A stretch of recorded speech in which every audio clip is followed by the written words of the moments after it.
Mes bandysime pakeisti tokių žmonių nuomonę. Galbūt mums pavyks. Ruduo naujų darbų, mokslų pradžia.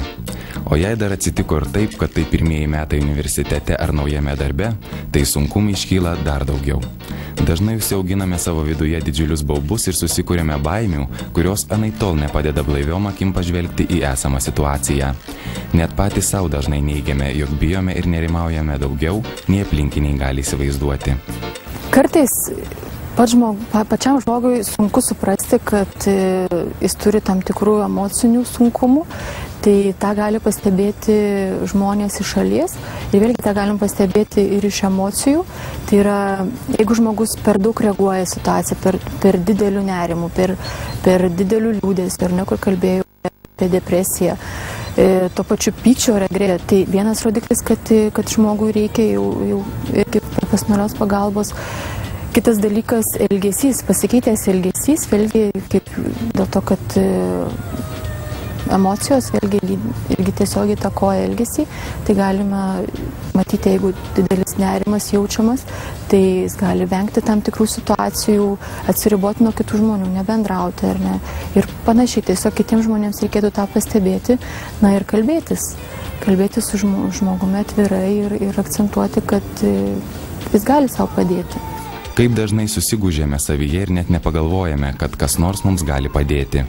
Psichologas dažnai mums atrodo esąs didžiausias priešas.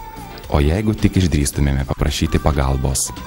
Patys naujausi psichologinio gydymo metodai galiu vardinti kognityvinę elgesio terapiją, kuri nėra pati iš savęs nauja, bet jinai pakankamai nauja Lietuvoje.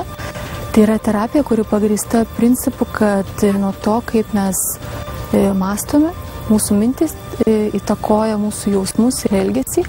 Jeigu mes patyrę nesame, pagalvosime, kad mes esame niekam tikę, tai yra mintis, esu niekam tikęs, įtakos mūsų jausmus, mes tikėtina jausimės prislėgti, galime jausti netgi ir nerimą ir pagal tai koreguosis mūsų elgesys, tai yra atsisakysime kažkokios veiklos. Išbandžiusiai kognityvinio elgesio terapiją tiesiog sako, jog tai yra mokslas apie, kaip ramiai eiti per triukšmą ir būti laimingam. Panagrinėjus tam tikras mintis ir padarius sąsajas, žmogus mato, kaip iš tiesų jisai vienokia ir kitokia situacija pats įtakoja savo jausmus. Tai yra, supranta, kad ne situacija pati iš esmės yra grėsminga kažkuo, bet tai priklauso nuo to, ką jis tuo metu pagalvoja. Ir dar terapijos metu, kognityvinės elgesio terapijos metu, užduodami elgesio eksperimentai, tai yra toje pačioje socialinėje situacijoje arba santykiuose su kitais žmonėmis užduodama tam tikra užduotis.